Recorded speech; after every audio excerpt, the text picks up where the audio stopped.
Halo, salam akademia. Welcome back to my channel, Christian Dugadendi. Pada video kali ini, saya ingin sharing dan berbagi kepada rekan-rekan akademia berkaitan dengan metodologi penelitian. Dan di video kali ini, saya coba berbagi informasi berkaitan dengan administering questionnaire, measurement of variables, operational definition, and quantitative data analysis. Nah, Bapak Ibu dan rekan-rekan sekalian, berkaitan dengan tema di video kali ini, pertama kita akan membahas berkaitan dengan administering questionnaire. Ada beberapa prinsip, ada beberapa hal yang harus diperhatikan ketika Bapak dan Ibu dan rekan-rekan akademia lainnya ingin meneliti, khususnya berkaitan dengan penelitian kuantitatif, dengan pendekatan kuantitatif. Nah, prinsip-prinsip itu berkaitan dengan kuesioner, ada beberapa hal yang harus diperhatikan. Pertama, has appropriate introduction, organize the question, giving instruction, guidance, and have a great alignment, personal data, personal and sensitive information about his or herself, such as financial income, open question in the end, and summarize the questionnaire. Bapak dan Ibu dan teman-teman sekalian, berdasarkan beberapa prinsip ini bisa kita tarik kesimpulan bahwasannya teman-teman berkaitan dengan kuesioner yang ingin dibagikan kepada responden, pertama, kita sebagai peneliti wajib untuk memberikan salam, memperkenalkan diri sendiri, siapa saya? Ya, siapa saya dari mana, ingin melakukan apa, misalnya ingin melakukan penelitian ini, topiknya apa, kemudian ingin meminta tolong kepada Bapak dan Ibu sekalian sebagai responden untuk mengisi kuesioner saya. Bagaimana petunjuk dan teknis dalam mengisi dan estimasi dalam pengisiannya. Dan itu harus clear. Dan itu harus dijelaskan pada saat kita memberikan kuesioner. Baik mungkin kuesionernya di-share melalui online, bisa kita menggunakan Microsoft Form atau Google Form, G-Form, atau bisa juga kita cetak hard copy, kemudian kita bagikan kepada responden yang ingin kita tuju. Ya, sesuai dengan topik penelitian kita. So, yang paling utama yang pertama kali adalah bagaimana kita ada pendahuluan di dalamnya. Jangan ujuk-ujuk memberikan kuesioner kepada responden karena akan menyulitkan responden itu sendiri. Ya, ini untuk apa? Dari mana? Kamu tuh siapa? Topiknya tentang apa? Apakah saya sesuai dengan topik penelitian kamu? Bagaimana cara mengisinya? Apakah ada petunjuk pengisiannya? Oleh karena itu penting Bapak dan Ibu sekalian, kita dalam menyusun kuesioner itu hati-hati. Ya, petunjuk, salam pembuka, salam penutup, kemudian bagaimana cara mengisi, perkenalkan kita sebagai peneliti, topik penelitian kita apa, bagaimana cara mengisi, dan itu menjadi hal yang penting. Nah, ini salah satu contoh, misalkan mahasiswa bimbingan saya, misalnya dari Fakultas Ekonomi UNJ, topik penelitiannya ini, kemudian ingin meminta tolong dalam mengisi kuesioner, dan segala jawabannya untuk kepentingan atau internal dari penelitian ini. So, lakukan salam perkenalan itu sendiri. Nah, di samping daripada hal tersebut, ada beberapa hal, mekanisme dalam kita membuat kuesioner. Kita bisa memberikan atau menyediakan kolom informasi. Kolom informasi yang ditujukan responden ini background-nya apa. Bisa ditinjau dari age atau umur, educational level, level pendidikannya dia, marital status, status pernikahan, dan income. Ya, income bisa kita range, misalnya dari 1 juta sampai 5 juta, 6 juta, dan 10 juta, dan seterusnya. Itu bisa kita lakukan. Nah, hal yang paling penting, esensial adalah respondent's name shouldn't be included. If really necessary, it's better that the questionnaire is numbered and connected in a separate private document. Jadi, Bapak dan Ibu sekalian, penting diingat bahwasannya ketika kita memberikan kuesioner, sebisa mungkin, dan yang paling esensial adalah nama itu tidak boleh. Kalau untuk classification data personal information itu bisa kita masukkan karena akan kita masukkan di bab 4 khususnya di bagian analisis deskriptif.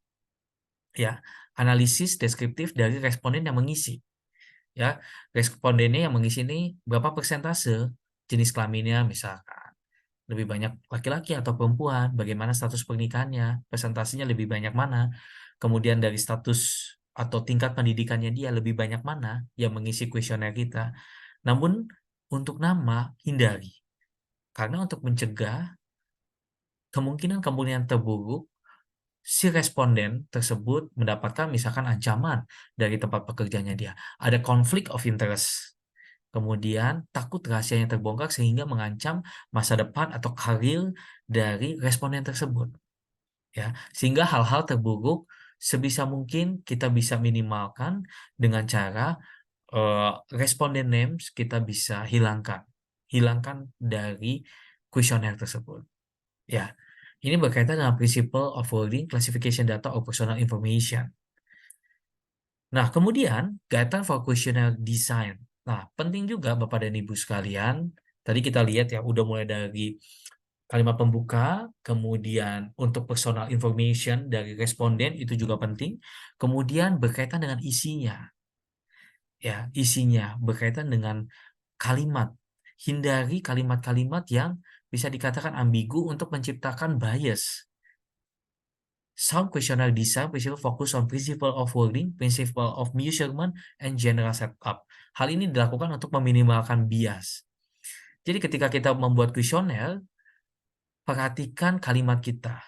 Jangan langsung ujuk-ujuk, misalnya Bapak dan Ibu menemu jurnal internasional, pakai Google Translate, diterjemahkan ke dalam bahasa Indonesia, kemudian tanpa Bapak dan Ibu mengecek terlebih dahulu, apakah kalimat ini nyambung, apakah kalimat ini padanan katanya baik, sesuai dengan bahasa Indonesia yang baik, sebelum diberikan kepada responden. Jadi jangan sampai Bapak dan Ibu ketika baca aja udah pusing, bagaimana responden yang membaca.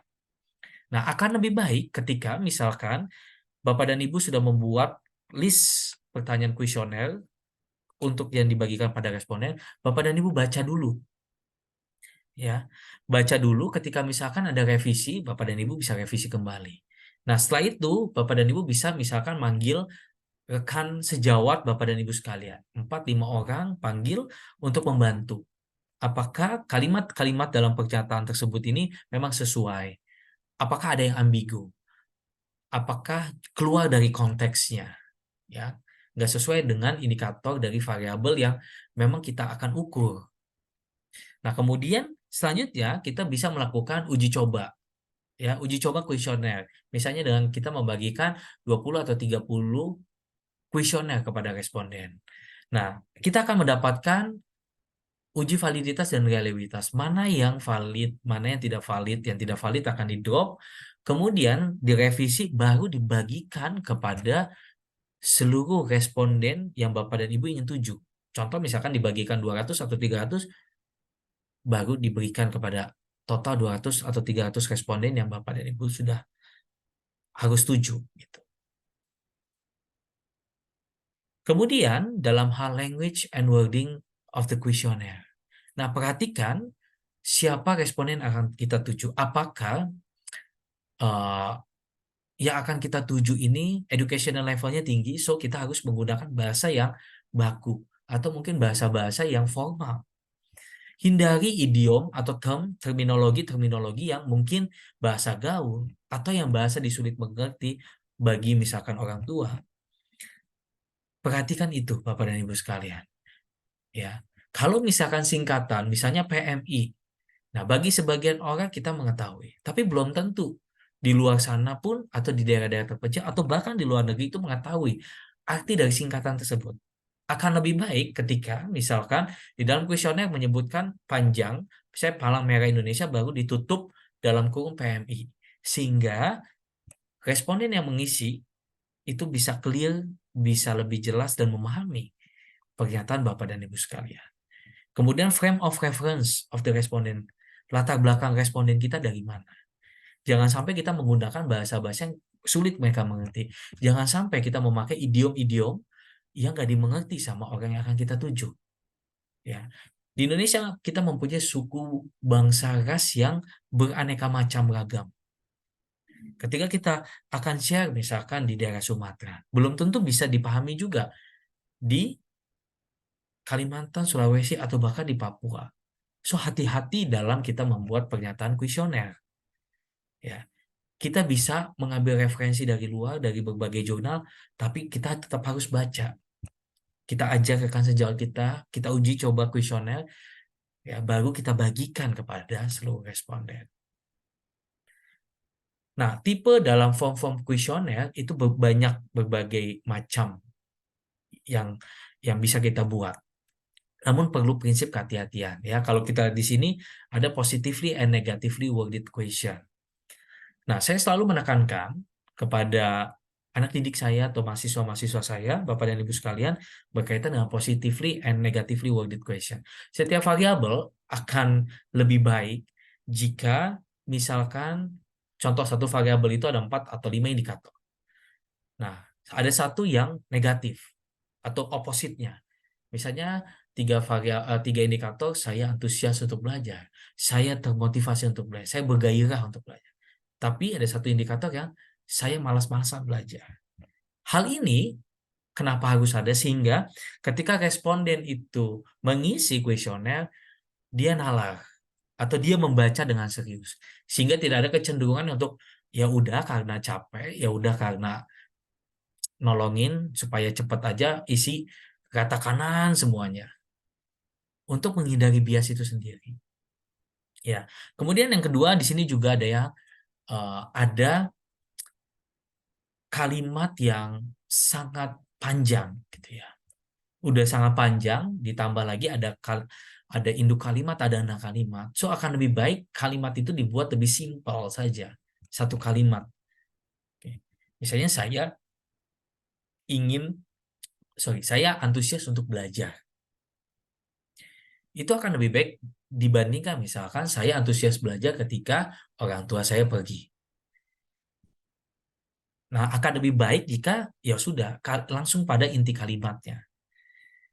Ya, itu berkaitan dengan panjangnya. Kemudian ada double bear question yang ada sepertinya ada dua struktur induk kalimat, tanda kalimat, atau bahkan ada dua pernyataan dalam satu statement. So lebih baik hindari atau dibikin aja langsung dua pernyataan dibandingkan satu pernyataan isinya sebenarnya ada dua pernyataan.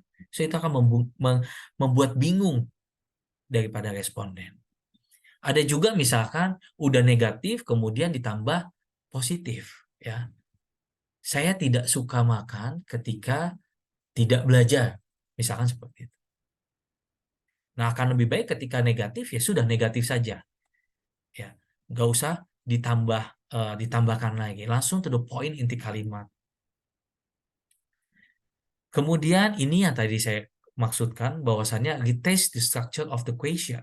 Ya, kita bisa mengambil a small number of responden untuk menguji coba kuesioner yang sudah kita bawakan. Ada satu set perangkat bukti-bukti pernyataan untuk mengukur variabel atau model penelitian kita. Hal ini dilakukan untuk menghindari bias. Hal ini dilakukan juga untuk memudahkan responden dalam mengisi dan tidak kebingungan nantinya. Nah, kemudian kita akan di sini, di video kali ini saya akan menjelaskan berkaitan dengan measurement of variable. Nah, seperti yang kita tahu dalam mengukur satu variabel pasti ada di dalamnya konsepnya, kemudian dimensinya, indikatornya, elemen, dan lain sebagainya. Nah, untuk mengukur variabel motivasi pasti dibutuhkan dimensi, indikator, kemudian baru bukti pernyataannya. Ya, ini biasa kita suka lihat itu di bab 3, khususnya di operasionalisasi variabel. Ya, ini seperti contoh achieve motivation, itu ada dimensinya, kemudian di bawahnya pun ada turunannya. Ya, operationally defining a concept doesn't consist of delineating the reason, antecedent, consequences, or correlates of the concept. Rather, it describes its observable characteristic in order to be able to measure the concept. Jadi, definisi operasional, bagaimana cara kita mengukur variabel tersebut. Ya, saya kasih contoh misalkan definisi konseptual adalah definisi kita sendiri.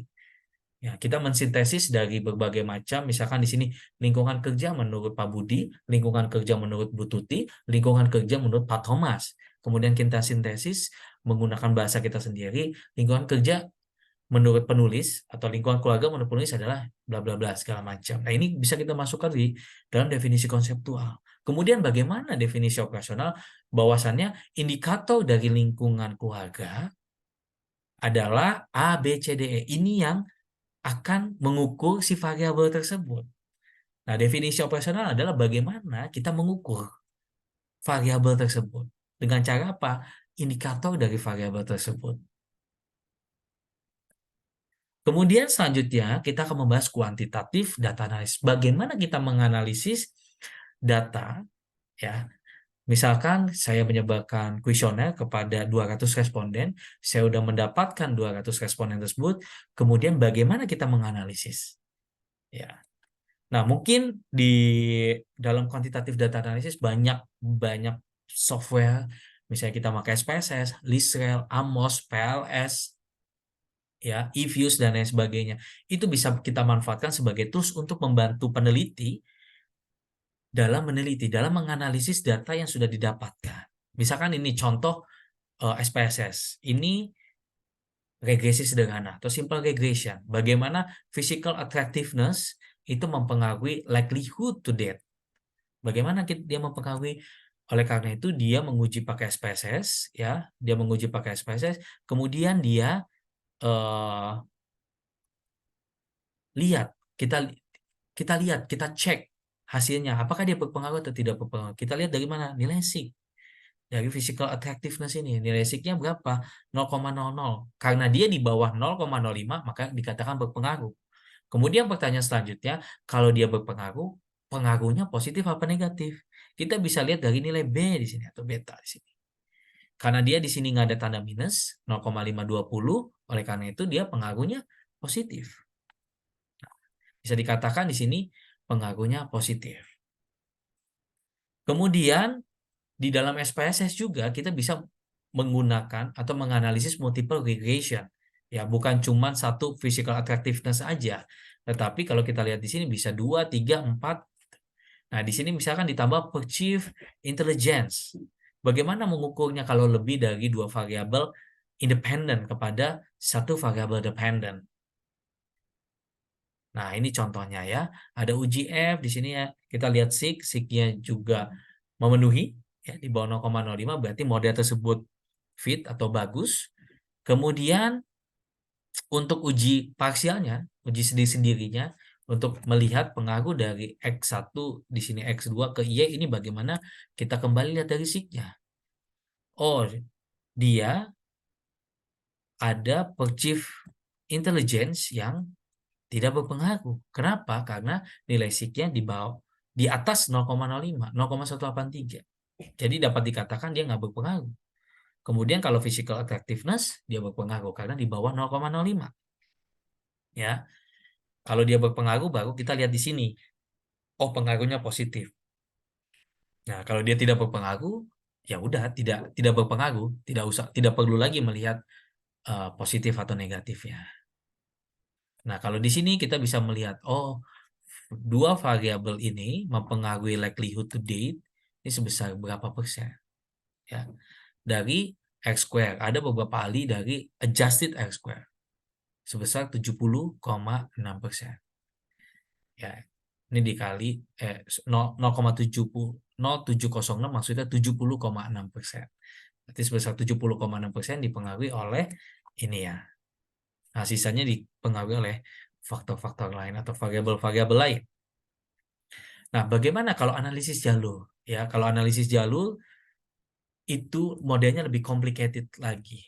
Ya, kita bisa menggunakan SAM dengan berbagai macam tools ya. Bisa kita menggunakan Listrel, bisa menggunakan PLS, Spark PLS, bisa juga menggunakan Amos. Ya, kita lihat kalau tadi lihatnya dari sini, kita bisa lihat dari p-value. Ya, kalau p-value-nya di bawah 0,05 sama, dia dikatakan berpengaruh. Kalau di atas 0,05 dia tidak berpengaruh. Smart PLS membantu memberikan tanda merah di sini atau warna merah di sini untuk membantu pengaruh ada pengaruhnya atau tidak. Nah, kalau dia berpengaruh, kita bisa lihat di sini. Bagaimana pengaruhnya? Apakah positif, negatif? Kalau di sini berpengaruh, di sini ada tanda minus, berarti pengaruhnya negatif. Nah, kemudian di sini juga kita akan bahas berkaitan dengan bagaimana setelah kita mengetahui hasil dari penelitian kita. Nah, penting Bapak Ibu dan teman-teman sekalian. Ya, dalam kita membuat pembahasan, pembahasan itu bukan hanya membandingkan dengan penelitian terdahulu, tapi kita menganalisis berdasarkan data yang ada, berdasarkan penelitian terdahulu. Kemudian kita olah, kita analisis apa sih yang menjadi dampaknya, bagaimana perusahaan akan ke depannya nanti. Oke. Nah, analisa deskriptif ini bisa kok kita masukin dalam pembahasan mana indikator yang memang mempunyai skor yang paling tinggi sehingga dia mewakili variabel tersebut. Ya, kita juga bisa susun dari seberapa banyak yang menjawab tingkat education levelnya atau dari jenis kelaminnya. Ini juga bisa masuk dalam pembahasan. Kemudian di samping itu kalau kita lihat di sini ya, selain dari analisis deskriptif, Bapak Ibu dan rekan-rekan akademia lainnya, penting bukan hanya ada membandingkan. Yes, membandingkan betul sekali. Ya, membandingkan dengan penelitian. Tapi ada analisis dari Bapak dan Ibu sebagai peneliti. Karena Bapak dan Ibu yang tahu akan lapangan tersebut. Apa dampaknya, apa faktor-faktornya, apa yang harus dilakukan ke depan, bagaimana tindak lanjutnya. Nah, ini harus ada di bagian pembahasan. Sehingga ini sama aja ketika Bapak dan Ibu sekalian ada dalam satu organisasi, ya Bapak dan Ibu sekalian ada masalah, kemudian Bapak dan Ibu sekalian hanya tinggal bilang bahwasannya, oke, saya lihat dulu data sebelumnya, tapi habis itu sudah. Itu tidak memecahkan masalah. Tapi bagaimana Bapak dan Ibu sekalian menjadi problem solver, menganalisis dari situ, dari berbagai hasil, dari berbagai sudut pandang, based on hasil yang sudah kita dapatkan. Kemudian dari data yang kita dapatkan, ada implikasinya. Bagaimana implikasinya? Nah, kita lihat based on dari data juga, bukan hanya tong kosong nyaring bunyinya. Ya, kita bisa lihat data mana indikator yang paling tinggi dari setiap variabelnya. Kemudian kita pilih so di perusahaan tersebut, ya. Dengan pendekatan kuantitatif ini loh variabel-variabel dengan skor indikator yang paling tinggi. Ke depan perusahaan itu cukup untuk mempertahankan indikator ini. Sehingga karena indikator tersebut adalah mewakili variabel yang diteliti. Misalnya contoh variabel motivasi, oh indikator nomor satu yang paling tinggi. So indikator nomor satu ini cukup atau perusahaan mempertahankan indikator ini karena mewakili variabel skornya paling tinggi. Lalu bagaimana dengan skor yang paling rendah? Masuknya di saran. Oh, indikator motivasi yang paling rendah adanya di indikator nomor 4. So, ke depan adalah perusahaan harus meningkatkan indikator tersebut karena skornya masih rendah. Nah, hal-hal demikian ini menjadi penting bagi peneliti dan penulis. Sehingga ketika yang kita tulis itu based on dari hasil dan data yang sudah kita punya. Nah, mungkin itu saja di video kali ini penjelasan saya berkaitan dengan overall quantitative data analysis. Semoga bisa bermanfaat bagi Bapak dan Ibu serta rekan-rekan akademia lainnya. Terima kasih dan salam akademia.